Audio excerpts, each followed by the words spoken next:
ราบสบายดีเมื่อสุขสุขคนขอสู่เสาเอื่อยสำหรับตอนเช้ามื้อนี้ขากาลูกมาเฮ็ดกินก็คือเฮาขาไก่ตัวหนึ่งขาไก่นี่เฮาสิเลี้ยงครัวของน้องเย่งเพราะว่าเพิ่นนี่มายามเฮือนเฮาต้องไปขาไก่เฮาซื้อปลาโลนึงแต่สำหรับมื้อนี้นี่เพิ่นสิกลับบ้านเพราะว่าเพิ่นมานอนนี่2 คืนแล้วเดี๋ยวโอเคทุกคนมีแต่ติดตามติดตามชมน้ำเฮาแบบยาวๆเลย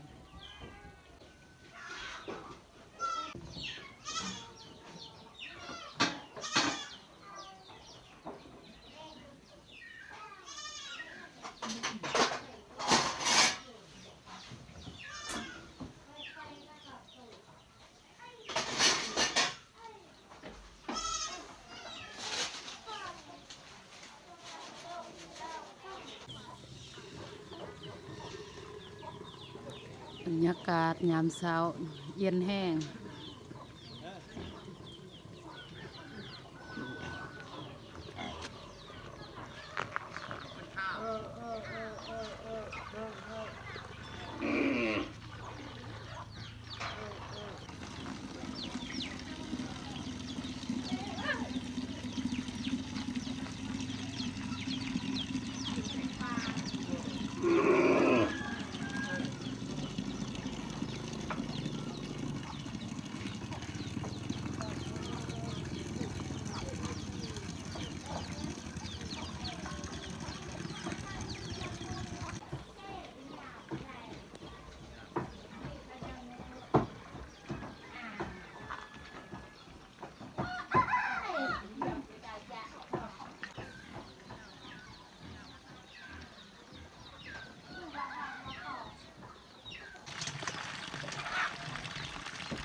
ตื่นเสามากับพ้นฟ้า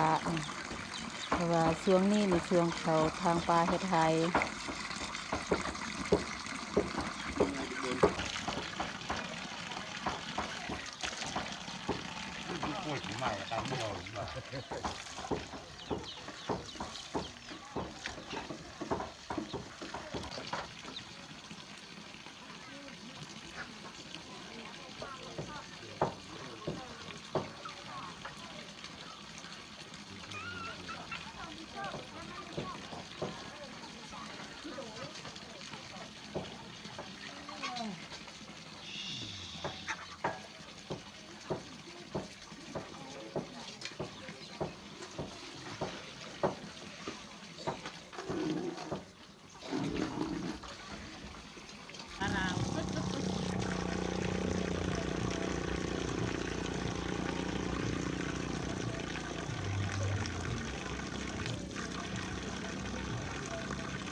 สิ้นไก่นี่แม่ตัดเป็นตอนแล้ว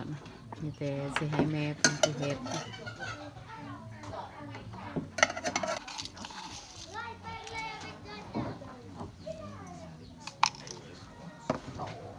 có cháu có cào cào lấy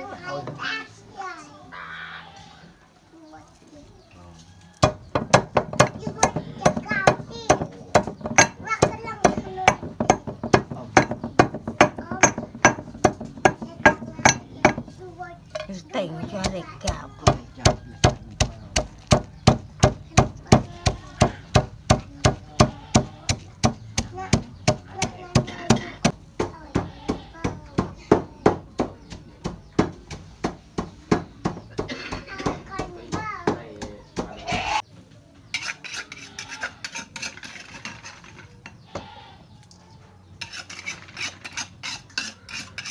nổ các này dùng cọ đi xong nổ tèm hay thì lý dùng đi đã gần nào tem cái lý dùng đi đã gần พร้อมนี่แม่ตามคนกันแล้วนะมีแต่เราผสมเลย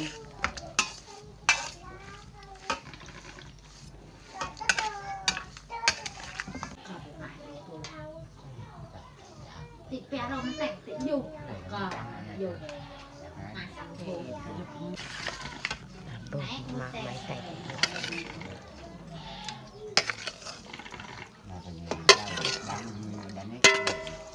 đào cái nào nữa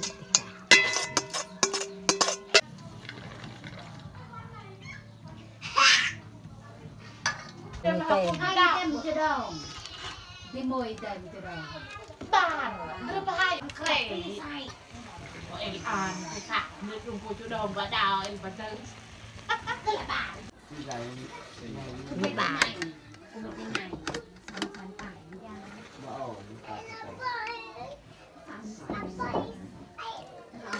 ra bà sao bà sạp là sàn sẻ bảo chị bà tỉnh bà một cái ngày mà chị tạm nấu chị có tẻ đồ về xăm xanh hà xong cái sạp chúng bà cạo sẻ chị bàถ้าได้ลังใบชาวพันให้อันมาละเต็มหนองเลยเตือ ada lay kafe kreu ada teman lay dang lu musik mu ada kreu lay แมวดังลูกเคิง anh thì sepet lo du mui kafe tước trèo ở đây trèo sip lo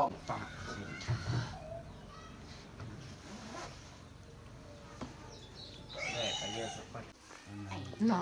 hỏi nó à cả chào chả chả phải dầm không กลางก็คอยสายตากันอยู่ nhưng rau chả đọc còn cái đồ người ta cứ dần từ ngày mai nó là mình nôn chả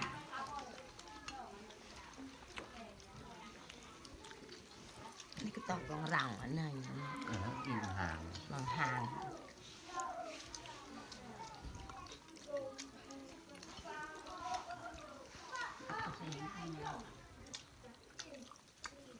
còn bánh nè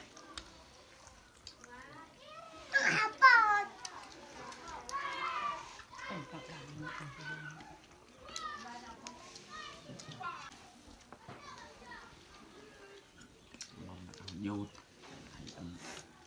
là em cạ bồn rồi vô tập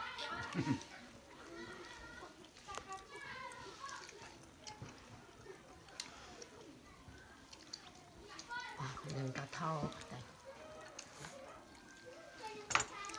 có đừng vô nè thầu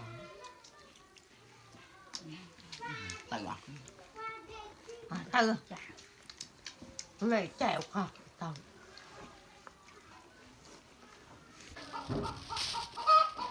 นี่แหละสินไก่ที่เราเฮ็ดตอนเช้าครึ่งหนึงนี่เราเลี้ยงครึ่งหนึงเพิ่นเอาเมื่อบ้าน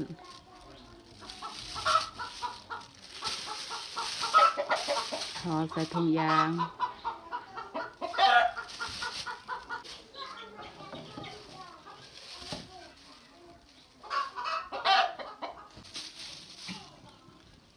ส่วนอันนี้แม่นสินหมูปลาที่เบาหยับกับพ่อเพิ่นได้เนาะแต่แม่กับพ่อนี่แบ่งให้ อายและแม่ของคอยหรือว่าญาติพี่น้องอยู่หั่นตัวนี้ในเขาให้แม่ส่วนในถุงยางในเขาแบ่งให้พี่น้องคนอื่น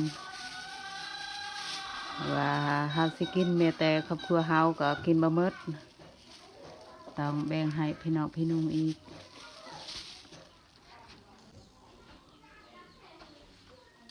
อันนี้มันขนมซื้อให้น้องเยงไข่ไก่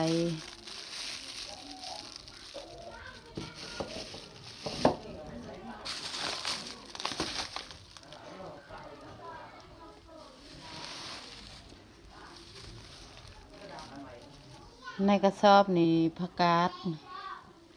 เพราะว่าเพื่อนนี่บ่มีผักเขาต้องลกให้ของเฮานี่มีหลาย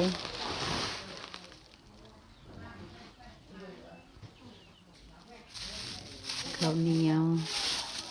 ตีนไก่อันนี้เหมือนปลาดุกนี่เฮาให้แบบนี้เฮาบ่ได้ต้มเพื่อให้เขากินประหยัด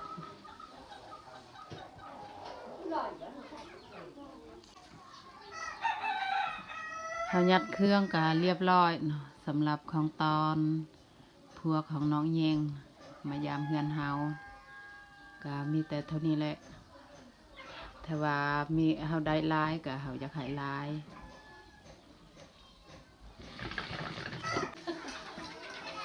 ตอนนี้ก็เพิ่นมาเตรียมเครื่องมัดใส่รถ về coi tôi một dân ảnh này em làm cả khao เป็นยังหลัง làm nè phải hạt nè là lắp sập lắp bây giờ này sập đột เขามัดเครื่องใส่รถกันแล้ว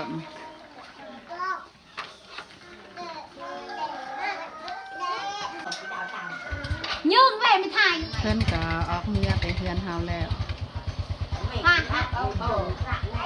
châu châu là bài